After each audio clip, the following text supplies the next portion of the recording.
ପଦ ଗୀତ ଆପଣମାନଙ୍କ ନିକଟରେ ଉପସ୍ଥାପନା କରିଛି। ମଞ୍ଜୁଳ କବି ବସୁ ଗୋଟେ ସଭା ବର୍ଣ୍ଣନା କରିଛନ୍ତି। କହିଲେ ସ୍ଫଟିକ ତୋରଣ ପ୍ରାଙ୍ଗଣ ହେମଚନ୍ଦ୍ରାଥ କର। ସ୍ଫଟିକର ତୋରଣ ଦିଆହେଇଛି, ସୁନାର ଚାନ୍ଦୁଆ ଟଙ୍ଗା ହେଇଛି, ହୀରା ନୀଳାମତି ମାଳିକ ବୈଦୁର୍ଯ୍ୟ ଗଠିତ ହେଇଛି। ଏମିତି ଏକ ସଭା, କହିଲେ ଯୋଉ ସଭାରେ ବିଶ୍ୱପତି ଠାକୁର ପରମପିତା ନାରାୟଣ ଦେବୀମାନ ବସିଛନ୍ତି, ସବୁ ଦେବଗଣ ବସିଛନ୍ତି, ସମସ୍ତେ ଥିଲେ ମଧ୍ୟ ଜଣକ ଅନୁପସ୍ଥିତିରେ ସଭାଟା ଜମା ଭଲ ଲାଗେନି। ଯିଏ ଯାଆନ୍ତୁ ନା କାହିଁକି ସେ ଜଣକ କିଏ? ସେ ଆପଣ ମାନଙ୍କର ଦେବଦତ୍ତୀ ନାରଦ। ନାରଦ ଯଦି ନ ଆସିବେ ତାହେଲେ ଦେବତା ମାନଙ୍କର ଉପକାର କିଛି ହବନି। ଆଜି ସମାଜରେ ଆପଣ ଯେତେ ମିଡିଆ ଦେଖୁଛନ୍ତି, ଯେତେ ନ୍ୟୁଜ 7 ହଉ, କନକ ନ୍ୟୁଜ ହଉ, ନ୍ୟୁଜ 18 ହଉ, ଓଟିଭି ହଉ, ଇଟିଭି ହଉ, ଯେତେ ଟିଭି ଆପଣ ଦେଖିବେ, ଆଜି ସିନା ଇଏ କିନ୍ତୁ ତତ୍କାଳୀନ ଅବସ୍ଥାରେ ଏତେ ସମ୍ବାଦପତ୍ର ନଥିଲା କି ବିବରଣ ନଥିଲା କି ସାମ୍ବାଦିକ ନଥିଲେ। ସେତେବେଳର ମୁଖ୍ୟ ହଉଛନ୍ତି ଦେବର୍ଷି ନାରଦ। ଭଲ ମନ୍ଦ ଯାହା ଘଟିବ ଦେବତା ମାନଙ୍କର ସୁରକ୍ଷା ନିମିତ୍ତ ବାର୍ତ୍ତା ନେଇ ସେ ପହଞ୍ଚେଇବାଟା ଧାର୍ଯ୍ୟ। ତେଣୁ ସେଇଥିପାଇଁ ଦେବତା ମାନେ ଚାହାନ୍ତି ଯେ ଦେବରାଜ ଇନ୍ଦ୍ରଙ୍କର ଉପସ୍ଥିତିଟା ନିହାତି ଆବଶ୍ୟକ। ସେ ଦିନକୁ କେବେ ଦେଖୁଛନ୍ତି ସଭାରେ ସମସ୍ତେ ଅଛନ୍ତି, ଦେବର୍ଷି ନାରଦ ନାହିଁ। ସଦା ସମୟରେ ଦେବର୍ଷି ନାରଦ ସଭାକୁ ଆସୁଛନ୍ତି। ଆପଣ ମାନଙ୍କର ଅମୃତ ତରଙ୍ଗ କ୍ଷେମେନ୍ଦ୍ର ଗୋଟାଏ ଶ୍ଲୋକ କହିଲେ, କହିଲେ କଳିତ ଚଳିତ ଚାନ୍ଦେ ଭଲ କି ମାଳା ଜଳିତ ପଳିତ ସଂଶ୍ରୁ ମୟୂଖେଇ ମୁଖ ଚନ୍ଦ୍ର ରଚିତ ରଚିତ ରୂପମ ପାଦୁକା ପାଦ ଯୁଗ୍ମେ ବିଶ୍ୱଭତି ବ୍ରହ୍ମରାତ୍ରି ମୂର୍ତ୍ତିମନ୍ତ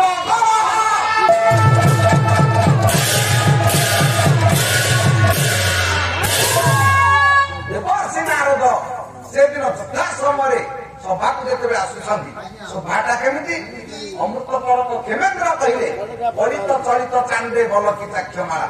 ଚାନ୍ଦାଟି ପଥରେ ଆସିଲା ବେଳେ ଗୋଟିଏ ହାତରେ କର୍ପଣାମୂଳକ ବୀଣା ଆଉ ଗୋଟିଏ ହାତରେ ଅକ୍ଷମାଳା କହିଲେ ରୁଦ୍ରାକ୍ଷମାଳାକୁ ଧାରଣ କରି ଆସୁଛନ୍ତି। ଭଲ କି ଚାକ୍ଷମାଳା ଚଳିତ ପଳିତ ଶ୍ମଶ୍ରୁ କହିଲା କି ଦାଢି, କହିଲେ ମୁହଁରେ ଦାଢି ଗୁଡାକ ପାଚିଲା ଦାଢି ଗୁଡାକ ସୋଫା କେମିତି ଦିଶୁଛି ନା ଚନ୍ଦ୍ରଙ୍କ ଦେହରେ କିରଣ ଯେମିତି ଶୋଭା ଦିଶେ। ଦେବର୍ଷି ନାରଦଙ୍କର ମୁହଁଟା ହେଲା ନା ଚନ୍ଦ୍ର, ଚନ୍ଦ୍ରର କିରଣ ହଉଛି କିଏ? ସେ ଏଇ ପାଚିଲା ଦାଢି। ଦେବର୍ଷି ନାରଦ କଳ୍ପନାମୂଳକ ବୀଣାକୁ ବଜେଇ ବଜେଇ ରତ୍ନ ଖଚିତ କଠୋର ପରିଧାନ କରି ମନଯାନରେ ଚଢି ନାରାୟଣ ନାରାୟଣ କହି ସଭାରେ ଆସି ପହଞ୍ଚିଲେ। ସଭାରେ ସିନା ପହଞ୍ଚିଲେ କିନ୍ତୁ ଦେବର୍ଷିଙ୍କର ଗୋଟେ ଗୁଣ ଅଛି, ଯାହାକୁ ମାଂସିକି କହିଲେ, କହିଲେ କଳି ଭଜୁଥାନ୍ତି ନାରଦ ମୁନିମ।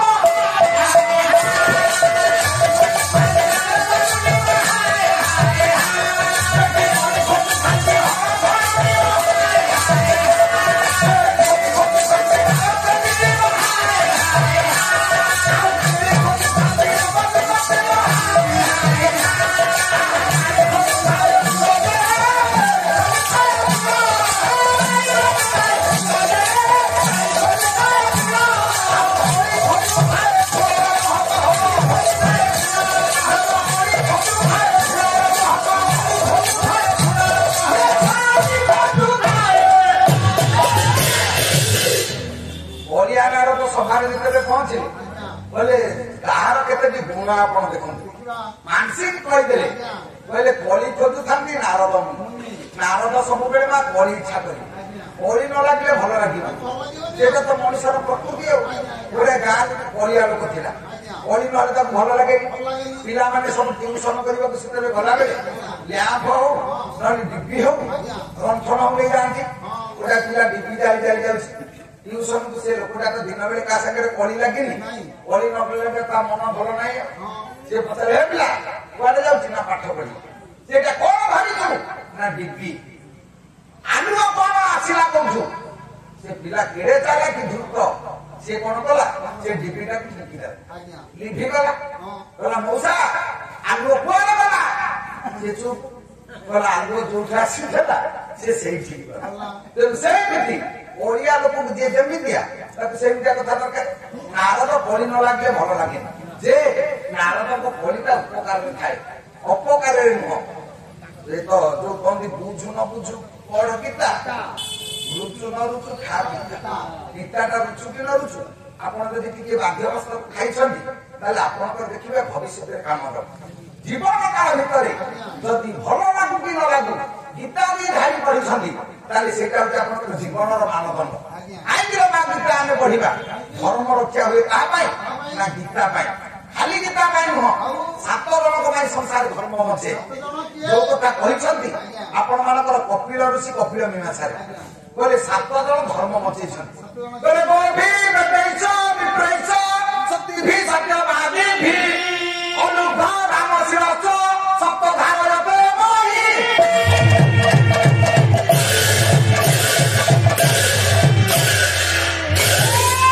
ଦେଖନ୍ତୁ ଏ 7 ଜଣଙ୍କ କଥା କହୁଛି। ପ୍ରଥମରେ ଅଛନ୍ତି ଗାଈ। ଗାଈ ଆଜ୍ଞା ଧର୍ମ ବଞ୍ଚେଇବ। ଆପଣ ଦେଖନ୍ତୁ ସଂସାରରେ ଯେତେ ପଶୁ ଅଛନ୍ତି ଆମେ ଗୋମାତା ବୋଲି କହୁଛେ ଗାଈ।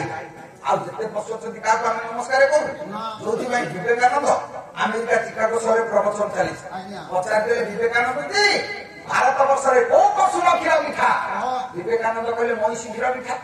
କହିଲେ ଭାରତୀୟ ପୁରା ଗୋଟେ ଗାଈ ପଶୁଛ, ଗାଈ କ୍ଷୀର ନ କହି ମଇଁଷି କ୍ଷୀର କାହିଁକି କହିଲ? ନା ତମେ ଯଦି ପଚାରିଥାନ୍ତ ଭାରତ ବର୍ଷରେ ଗୋମାତାର କ୍ଷୀର ମିଠା, ମୁଁ କହିଥାନ୍ତି ଗୋମାତାର କ୍ଷୀର ମିଠା। ତମେ ତ ପଚାରିଲ କୋଉ ପଶୁର କ୍ଷୀର ମିଠା? ଆମେ ଗାଈକି ପଶୁ ବୋଲି ଭାବିଲୁ, ଗାଈକି ଆମେ ମା ବୋଲି ଭାବୁ। ସେତେବେଳେ ଆପଣ ଦେଖୁନାହାନ୍ତି ପିଲାଟିଏ ଯଦି ଭୟ କରିଛି ଗାଈ ଗଛରୁ ଆସିଲା ପରେ ତା ଲାଞ୍ଜରେ ଟିକେ ଛାଡି ଦିଅନ୍ତି। କାହିଁକି? ନା ତା ଲାଞ୍ଜରେ ପୁଣ୍ୟ ଥିଲା। ସେଇଠି ଭୟ ଡର କିଛି ରହିନି। ଆପଣ ଦେଖିବେ ମା ଘରେ ଗାଈଟିଏ ରଖିଛନ୍ତି, ଯଦି ଗାଈଟିଏ ଆପଣ ମରିଗଲା ଆପଣ ଜାଣିବେ ଯେ ମୋ ଘରୁ ମଣିଷଟିଏ ମରିବା କଥା। ଗୋମାତା ତା ଉପରକୁ ସେ ବିପଦ ନେଇଯିବ। ଗାଈ ଆଖିରେ ଯଦି ଲୁହ ଧାର କେତେବେଳେ ଗଡ଼ିବ ଆପଣ ଦେଖିବେ, ଆପଣ ଜାଣିବେ ଆଗାମୀ ଭବିଷ୍ୟତରେ ମୋ ଘରକୁ ବିପଦ ଆସୁଛି। ଏଇଟା ନିଶ୍ଚିତ କଥା। ଗାଈ ପାଦରେ କେତେ ପୁଣ୍ୟ ଆମେ ସେଇଟା ଜାଣିପାରିବାନି।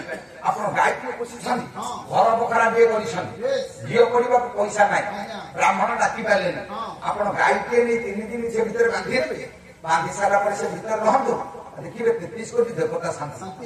କାହିଁକି କଥା କହୁଛି? ଗାଈ ପାଖରେ ଏତିକି ମହାତ୍ମ ଅଛି। କିନ୍ତୁ ଗାଈ ଆପଣ ଦେଖିବେ ଅଭ୍ୟାମରେ ସକାଳୁ ଉଠିବେ, ଗାଈ ଉଠିକି 10 ଥର ସାଉଁଳି ଦେବେ। ଆପଣଙ୍କର ହାଇ ବ୍ଲଡ ପ୍ରେସର ଯଦି ଥବ ମଧ୍ୟ ସିଏ ଭଲ ହେଇଯିବ। କିନ୍ତୁ ଆମେ ତ ଗାଈ ରଖିଲେ ପିଠି ସାଉଁଳିବା ତାର, ବାକି ଏବେ କୁକୁର ପିଠି ଆମେ ସାଉଁଳୁଛୁ। ଆଚ୍ଛା ଗାଈ ପିଠି ସାଉଁଳିଲେ ସିନା ହାଇ ବ୍ଲଡ ପ୍ରେସର କମିବ, କୁକୁର ପିଠି ସାଉଁଳିଲେ ଆମର କୋଉଠି କମିବ? ହାଇ ବ୍ଲଡ ପ୍ରେସର ନା ଲୋ ବ୍ଲଡ ପ୍ରେସର? କୋଉଠି ତ କମିବନି। ଆପଣ ମାନଙ୍କର ଧନୀ ଦାସ ଖାଇଲେ ଏକ କୁତା କୁତା ପାଳେ, ଏକ କୁତା କୁତା ମାରେ, ଏକ କୁତା ଭଉଣୀ ଘରେ ଭାଇ, ଏକ କୁତା ଶ୍ୱଶୁର ଘରେ ଦୁଆଇ।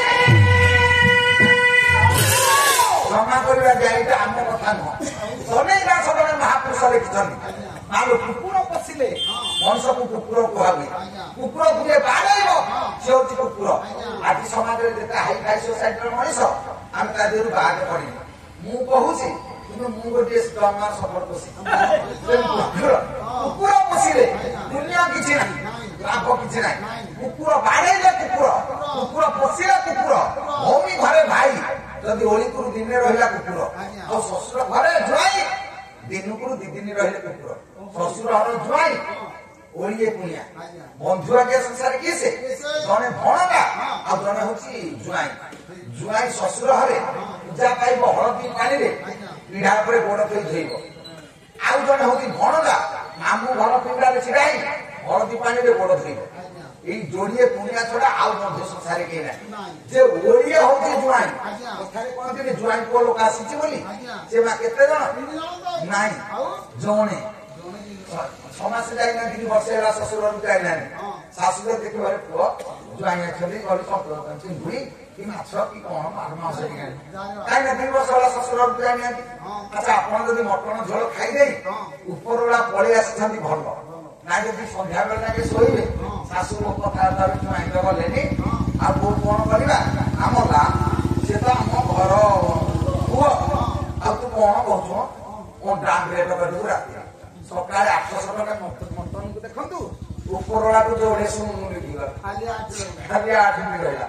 ଅଣ୍ଡା ଆଉ ଆମ୍ଲେଟ ଖାଇଦେଇ ମୋର ଯଦି ପଳେଇ ଆସିଛି ଭଲ, ନା ଯଦି ଆଉ 1.5 ବାହାରିଲା ଯାକେ ଶୋଇବ, କହିବେ ବୋଉ କଣ ଜ୍ୱାଇଁ ତ ଗଲେନି, କାମଲା ସେ ତ ଆମ ଘର ଲୋକ, ପଖାଳ ଭାତ ବାଇଗଣ ସେଟା ଧୋଇ ଦିଏ। ସକାଳେ ଦିଏ ଜ୍ୱାଇଁ, ଉପରଓଳିକି ସିଏ ପୁଅ, ତା ବାଦିନକୁ ଲୋକ। ତେଣୁ ଶ୍ୱଶୁର ଘରେ ଜ୍ୱାଇଁ ବେଶୀ ଦିନ ଯଦି ରହିବ ସିଏ ହଉଛି କଥା। ତେଣୁ ସେମିତି କରିବେନି।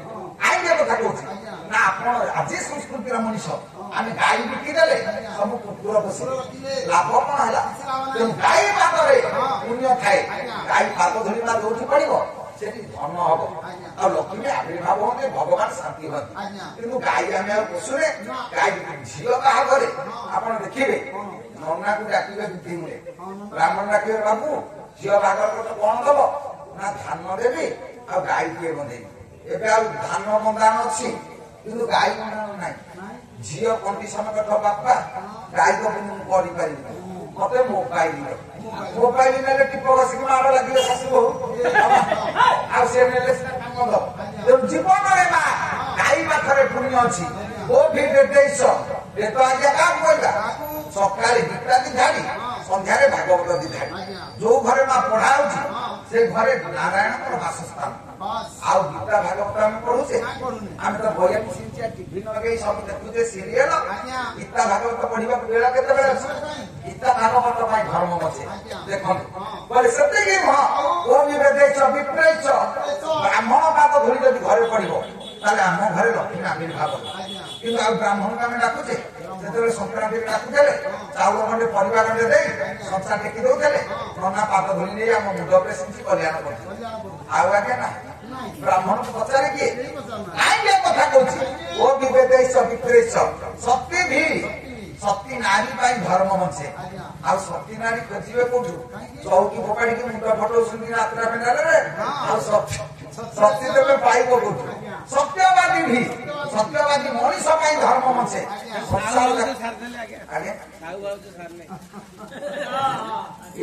ଇଏ ତ କ୍ୟାମେରା ଲାଗିଛି, ତେଣୁ କାହା ନାଁ ଧରିଲେ ଭଲ। କାହିଁକି କଥା କହୁଛି ଆପଣ ଦେଖନ୍ତୁ, ଏ ସଂସାର ଭିତରେ ଆପଣ ଗୋଟିଏ କଥା ଦେଖନ୍ତୁ, ତାର ସତ୍ୟବାଦୀ ମଣିଷ ପାଇଁ ଧର୍ମ ବଞ୍ଚେ। ଅଲୁବ୍ଧ କୃପଣବିହୀନ ଲୋକ ପାଇଁ ଧର୍ମ ବଞ୍ଚେ। ଦାନଶୀଳ ଦାନୀ ଲୋକ ପାଇଁ ଧର୍ମ ବଞ୍ଚେ। ଇଏ ସାପଙ୍କ ପାଇଁ ଧର୍ମ ବଞ୍ଚେ। ସେଇଥିପାଇଁ ମଣିଷ ବିଦ୍ୟାଧାରୀ ବଢିବା କଥା। ତେଣୁ କହିବା କଥା ନାରଦ ଯେତେବେଳେ ଆସିଲେ ଗୀତ ପାଇଁ ଆସୁଛନ୍ତି ସିନା, ଆପଣ ଦେଖନ୍ତୁ କବି କହିଲେ କଳି ଖୋଜୁଥାନ୍ତି ନାରଦ, ନାରଦ ସବୁବେଳେ କଳି ଇଚ୍ଛା କରନ୍ତି। କଳି ଖୋଜୁଥାନ୍ତି ହର ଘରଣୀ, ହର ଘରଣୀ ହଉଛନ୍ତି ମା ଦୁର୍ଗା, ଦୁର୍ଗା ସବୁବେଳେ ବଳି ଇଚ୍ଛା କରନ୍ତି। ଧୂଳି ଖୋଜୁଥାନ୍ତି ବାଳ କେମିତି, ଟିକି ଟିକି ପିଲାମାନେ। ଏବେ ସିନା ଗାଁ ଦାଣ୍ଡ ଢଳେଇ ହେଇଗଲା, କିନ୍ତୁ ସକାଳୁ ଉଠିଲେ ଆଖିରେ ଧୋଇ ତାକୁ ଗଦା କରି ଖେଳିବେ।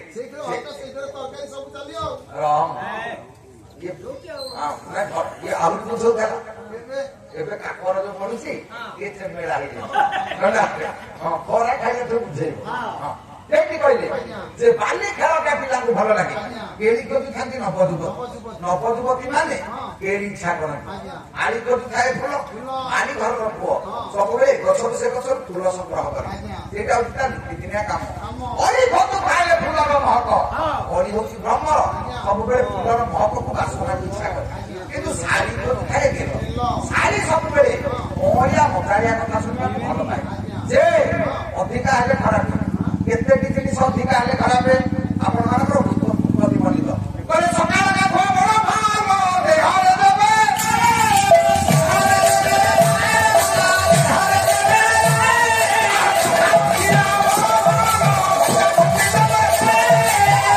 ସକାଳ ଗାଧୁଆ ଆଜ୍ଞା ଭାରି ଭଲ। ଦେହରେ ଯଦି ପାଣି ଚଳିଲା ଭଲ, ନାଇଁ ଯଦି ପାଣି ଦେହରେ ଚଳୁନି ଏ ସମତୁଲିଆ ପରସେଣ୍ଟ ବଢିବ, ଶ୍ୱାସ ରୋଗ ବାହାରିବ, ଜୀବନ ଯିବ। ଆମ ଭିତରେ ଜଣେ ଅଛି ସେ ପାଣିରେ ଗୋଡ ବୁଡେଇବନି। ଶୀତ ଦିନ ହେଲେ ଉଷୁମ ପାଣିରେ ଗାଧେଇବ, ନହେଲେ ପୋଖରୀ ଗୁଡା ପୋଛା ପୋଛେଇକି ପୋଛା ଆସିବ, ଗୋଡ ଆଠୁରେ କଣ କରିବ? ତା ଦେହ ଚଳୁନି। ପଖାଳ ଖିଆ ଭଲ ଭଲ, ପଖାଳ ଖାଇଲେ ଭାରି ଭଲ ଲାଗେ। କିନ୍ତୁ ଯଦି ଭଜା ଭଜି ଟିକେ ଥବ ଭଲ ଲାଗେ। ଆଉ ଯଦି ଭଜା ଭଜି ନାହିଁ, ତରକାରୀ ପତ୍ର କିଛି ନାହିଁ, ପଖାଳ ଖାଇଲେ ଶାନ୍ତି ନାହିଁ। ଖାଇବା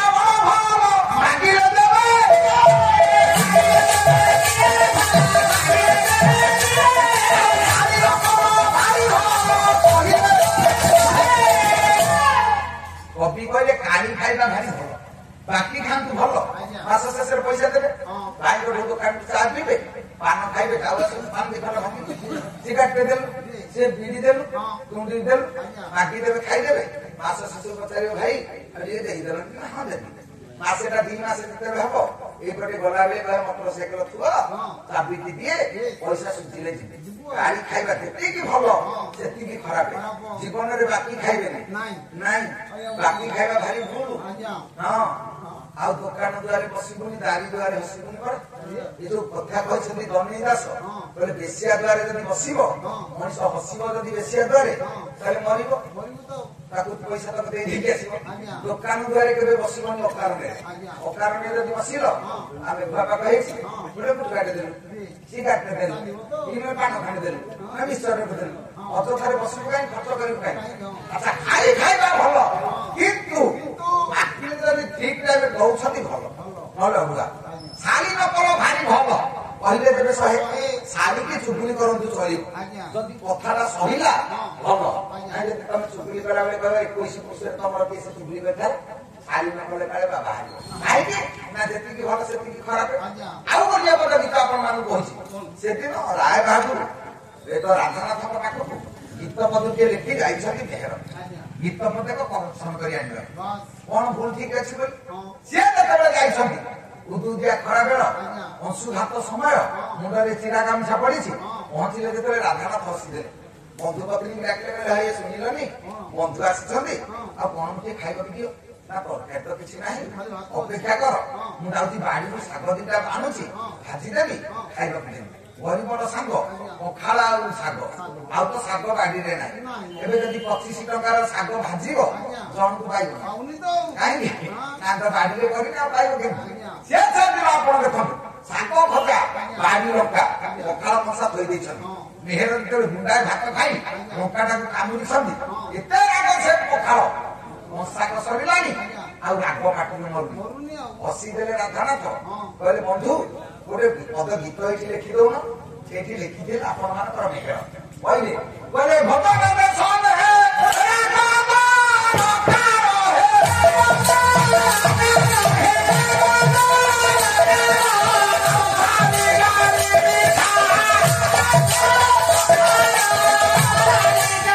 ଭୋଜନ ସାଙ୍ଗକୁ ରାଗଟା କର।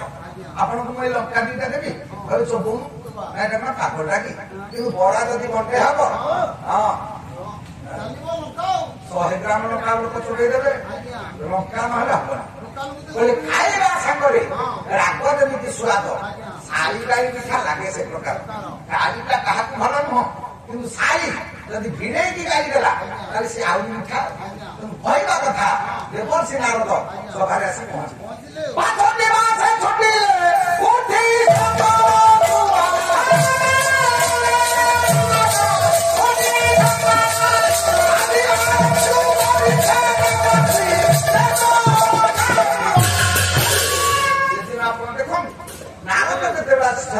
ଦେବଦତ୍ତୀ ନାରଦଙ୍କୁ ସ୍ୱାଗତ ଜଣାଇବା ପାଇଁ ସେଦିନ ଦେବଗଣ ଚାଲିଥିଲା।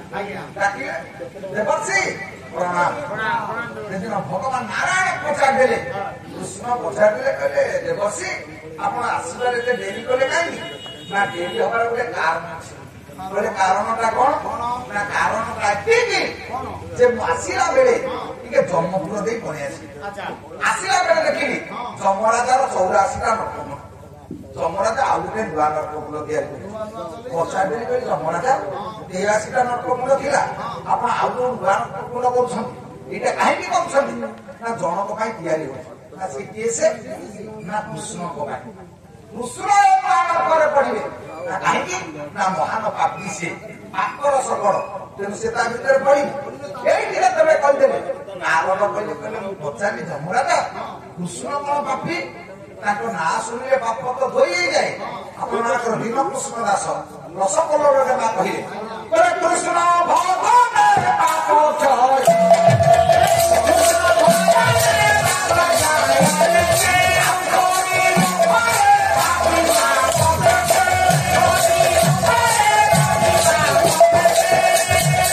କୃଷ୍ଣଙ୍କର ଭଜନରେ ଜଣେ ପାପୀର ଯେତିକି ପାପ ଆଜ୍ଞା ନଷ୍ଟ ହୁଏ, ଜଣେ ପାପୀ ସାରା ଜୀବନ ଯାକ ସେତିକି ପାପ ଅର୍ଜନ କରିପାରିବ ନାହିଁ। ଆଚ୍ଛା, ଯାହା ନାଁ ଶୁଣିଲେ ନର୍କ ପୋତି ହେଇଯାଉଛି, ତା ପାଇଁ କଣ ଯମରାଜ ତିଆରି କରିଛି? ପଚାରିବା ପରେ ସେ କହିଲେ ନାଇଁ, ପାପର ଭାର ବଢି ଯାଇଛି, ତେଣୁ ସେ ନର୍କ ମୁଣ୍ଡରେ ପଡିବ, ତେଣୁ ତାକୁ ଉଦ୍ଧାର ନାହିଁ।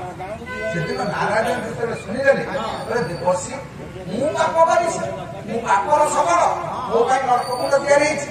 ଅସମ୍ଭବ କଥା, ମୁଁ ତ ସେମିତି କିଛି କରିନି। ନା ଆପଣ ଯୁବା ପୁରୁଷୋତ୍ତମ ପାପ କଣ କରିଛନ୍ତି? କହିଲେ ସତରାତ୍ମା ସାମନ୍ତ ହୋଇଗଲ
ମହାନ ପାପୀ ଆପଣ, ସଚରାଚର ଜୀବଜଗତର ସାନ୍ତ ଆପଣ।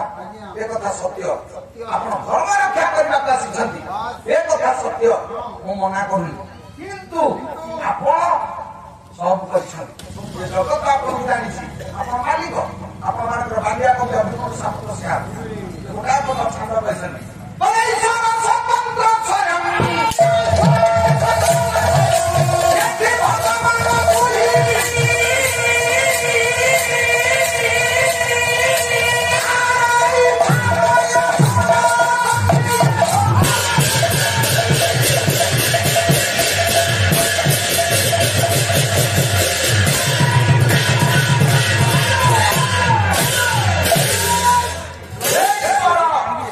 ସ୍ୱତନ୍ତ୍ର ସ୍ୱୟଂ ଦିଟି ଯାକ ତୋ ପାଖରେ ଅଛି, ସ୍ୱତନ୍ତ୍ରତା ଅଛି ଆଉ ତୁ ନିଜେ ଏ ଧରାଧାମକୁ ଧର୍ମ ରକ୍ଷା କରିବାକୁ ଆପଣ ଆସିବେ। ଏ କଥା ଚିରନ୍ତନ ମନା କରିପାରିବୁନି। କିନ୍ତୁ ଆପଣ ମାଲିକ ବୋଲି ଯଦି ଭୁଲ କରିବେ କଣ ବନ୍ଧା ହେବେନି? ଆପଣ ନେତା ହୁଅନ୍ତୁ କି ମନ୍ତ୍ରୀ ହୁଅନ୍ତୁ, ଆପଣ ଯଦି ଦୋଷ କରିବେ କଣ ବନ୍ଧା ହେବେନି? ବନ୍ଧା ହେବେ। କଣ ଆପଣ ବଡ ଲୋକ ବୋଲି କିଏ ଛାଡିଦବ? ନା ମାନେ ନା ଆପଣ କେତେ ପାପ କରିଛନ୍ତି ତା ସୀମା ନାହିଁ। ଶେଷରେ ଗୋଟେ ନାରୀଟାକୁ ଆପଣ ମାରିବେ, ନାରୀ ବଧ କଲେ ତା ଯୋଉ ପାପ ଆଉ ସଂସାରେ ନାହିଁ। ଓଡ଼ିଆ ଭାଗବତ ଜଗନ୍ନାଥ ଦାସ କହିଲେ ନାରୀ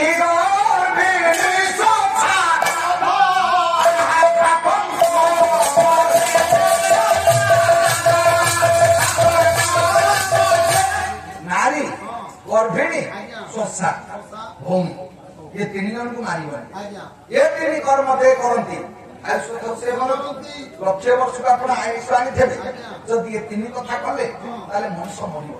କାହିଁକି ନା ନାରୀ ହତ୍ୟା ମହାପାପ। ଜୀବନରେ ନାରୀ ଆଖିରୁ ଲୁହ ବୋହିଲା ମଣିଷ ସମାଜରେ ବଞ୍ଚି ପାରିବନି। ଆପଣ ଦେଖନ୍ତୁ ଏ ସମାଜରେ ଦି ଜଣଙ୍କ ଆଖିରେ ଲୁହ ରହିଲେ ଭାରି କଷ୍ଟ। ଜଣେ ବ୍ରାହ୍ମଣ ଆଉ ଜଣେ ହଉଛି ନାରୀ। ସମାଜରେ ଯଦି ବ୍ରାହ୍ମଣ ଆଖିରେ ଲୁହ ରହିଲା, ବ୍ରାହ୍ମଣ ହର କାନ୍ଦିବେ, ସେ ସମାଜ ଧ୍ୱଂସ ହବ। ଆଉ ଘର ଭିତରେ ଆପଣଙ୍କର ସ୍ତ୍ରୀ ଯଦି ସବୁବେଳେ ଅଶାନ୍ତି ରହିଲା, ଆଖିରେ ତାର ଲୁହ ରହିଲା, ଆପଣଙ୍କର ଘର ମଧ୍ୟ ବେଶୀ ଦିନ ଯିବନି। ଘର କହିଲା କି କାହାକୁ ମିଳୁଛି ନା ଘରଣୀ କଥାରେ କହନ୍ତିନି ସେ ଲୋକଟାର ଘର ଭାଙ୍ଗିଗଲା। କଣ ଆଜ୍ଞା ଛାତ ଭୁଷୁଡ଼ି ପଡିଲା? ନାଇଁ, ସ୍ତ୍ରୀ ମରିଗଲେ ଘର ଭାଙ୍ଗିଯାଏ। ଯୋଉଥିପାଇଁ କହନ୍ତି ମାତା ହତେ ଚୁହା ଅସାର ଶୂନ୍ୟ, ପିତୃ ହତେ ଦଶ ଦିନ ଅନ୍ଧାକାର, ମାତୃ ହତେ ଦକ୍ଷିଣ ବାହୁ ଛିନ୍ନ, ଭାଞ୍ଜା ହତେ ଦଣ୍ଡକ ମଣ୍ଡଳୀଚ। ଜୀବନରେ ମା ମରିଗଲା, ପାଟିରୁ ସ୍ୱାଦ ସରିଗଲା। ମା ଜାଣିଛି ନା ପୁଅ କଣ ଖାଇବ, ଭଲ ମନ୍ଦ ସେ କୋଉଠୁ ହଉ, ଧାର ହଉ କରଜ ହଉ, ମୋ ପୁଅ ଖାଇବ ବୋଲି ଥୋଇ ଦେଇଥିବ। ମା ଯଦି ମରିଯାଏ ଆପଣ ଜାଣିବେ ପାଟିରେ ଲଗାମ ଦେଇଦେବେ, ଆଉ ସୁଆଦ ଖୋଜିବେନି। କାହିଁକି ଦେଲା ଲୋକ କେବଳ ମା, ଆଉ ଜଗତରେ କେହି ଦେବେନି। ତେଣୁ ଜୀବନରେ ଯଦି ବାପା ମରିଗଲା ଆପଣ ଜାଣିବେ ଆପଣଙ୍କ ଉପରେ ଆକାଶ ଛିଡ଼ି ପଡିଲା, 10 ଜୀବ ଅନ୍ଧାର ହେଇଯିବ। ପାଲା ଦେଖି ଆସିବେ, ଆପଣ ଯାଇ ଘରେ ଶୋଇବେ, ବିଲରେ ଧାନ କଟା ହବ, ବାପା କହିବ ହଉ ପିଲା ଲୋକ ଶୋଇଛି ତ ଶୋଉ, ମୁଁ ଯିବି। କିନ୍ତୁ ବାପା ଯଦି ନାହିଁ ଆପଣ ସବୁ କରିବେ ନା। ସେଇଥିପାଇଁ କଥାରେ କହନ୍ତିନି ବାପା ଥିଲା ପୁଅ ସଭାରେ ହାରି। ବାପା ଯାହାର ଅଛି ସେ ସଭା କରିବେ, ତା ପିଲାକୁ ଡାକ, ଇଏ ଆଗୁଆରେ ସନ୍ଧ୍ୟାବେଳକୁ ଡାକିବେ, ଏତ ବାରଟା ଏଇଠି ମୁଁ ମୁଣ୍ଡିଆ ମାରୁଛି। ଆପଣ ବାପା ଯଦି ମୁଣ୍ଡିଆ ମାରିଲା ଆଉ ପୁଅ କାହିଁକି ଭୁଲ ମାଗିଲା ଦିଆଯିବ? ବାପା ତା ପାଖରେ ଅଛି ଆପଣ ଜାଣିବେ ମୋ ପାଖରେ ବୃହତ ଶକ୍ତି ଅଛି। ଜୀବନରେ ଯେତେ ଦଣ୍ଡ ଆସୁ ବାପା ସବୁ ଏଡେଇ ଦବ। ବାପା ଯଦି ମରିଗଲା ଆପଣ ଜାଣିବେ ମୋ 10 ଦିନ ଅନ୍ଧକାର ଆଉ ଚାରିପଟେ କେହି ନାହାନ୍ତି। ଭାଇ ଯଦି ଜୀବନରେ ମରିଯାଏ ଆପଣଙ୍କ ଡାହାଣ ହାତ ଛିଡ଼ିଗଲା ବୋଲି ଆପଣ ଜାଣିବେ। କାହିଁକି ନା ପାଖରେ ଯଦି ଭାଇଟି ଅଛି ଆପଣ ଜାଣିବେ ସବୁ ପାଖରେ ଅଛି। ଭାଇ ଯଦି ପାଖରୁ ଚାଲିଗଲା ସର୍ବନାଶ ଆପଣ ହେଇଯିବ। ରାବଣ ପାଖରୁ ବିଭୀଷଣ ପଡିଲା ବୋଲି ରାବଣ ବଂଶ ବୁଲିଲା ନା? ରାମଙ୍କ ପାଖରେ ଲକ୍ଷ୍ମଣ ଥିଲା ବୋଲି ସେ ଜିତିଲେ। ଯଦି ଭାଇ ଯଦି ପଡିଲା ଡାହାଣ ହାତ ଛିଡ଼ିଗଲା। ଯଦି ସ୍ତ୍ରୀ ମରିଗଲା କବି ବୋଲି ଦଣ୍ଡକ ମଣ୍ଡଳେଇଛ। ଦଣ୍ଡକ ମଣ୍ଡଳୁ ଧରି ସିଧା ବାବା ହେଇଯିବା ସାର ମଠ ବୈକୁଣ୍ଠରେ ସେ ରହିବ।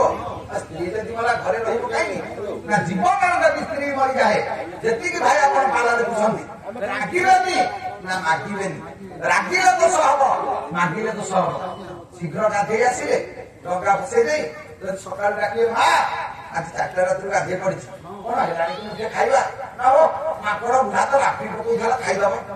ଆପଣ ଦେଖିବେ ମାଗିଲେ ଦୋଷ ହବ। ରୋଷେଇ ସରିଗଲା 2 ଘଣ୍ଟା ପରେ ବୋହୁ ଯଦି ଡାକିବ ବାପା ଆସୁନ ଖାଇବ ଆପଣ ତ ରାତି ଯାଇଥିବେ ନାଇଁ ମୁଁ ଖାଇବି। ତାର ସେ ଚଲେଇ ଦେଇକି ଚକୁଳି ପିଠାକୁ ମଟର ତରକାରୀ ଶୋଇବ ବୁଢାର ବୋଧେ ପେଟ ଗ୍ୟାସ। ତେଣୁ ଜୀବନରେ ରାଗିଲେ ଦୋଷ ହବ ରାଗିଲେ ଦୋଷ ହବ। ଯଦି ମାଗିବେ ମାକୁ ମାଗିବେ ସ୍ତ୍ରୀ କି ମାଗିବେ। ଯଦି ରାଗିବେ ସ୍ତ୍ରୀ ଉପରେ ରାଗିବେ। ସ୍ତ୍ରୀ ଉପରେ ରାଗିଲେ ଚଳିବ ସ୍ତ୍ରୀ କି ମାଗିଲେ ଚଳିବ।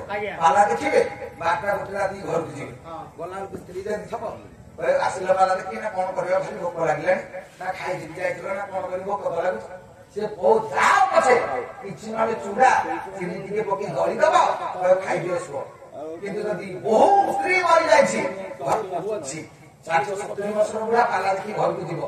ଯଦି ଶ୍ୱଶୁର କହିବ ମା ସନ୍ଧ୍ୟାବେଳେ ରୁଟି ଖାଇ ଯାଇଥିଲି ଭୋକ ହେଲାଣି କଣ ଖାଇବା ଅଛି କି ନା ଖାଇକି ଧର ବାବା ଦେଖି ମୁଁ ଦେଇପାରିବି ଖାଇଲି ନହେଲେ ନାହିଁ। ସ୍ତ୍ରୀ ସିନା ଦେବ ଜଗତରେ କିଏ ସେ ଦବ।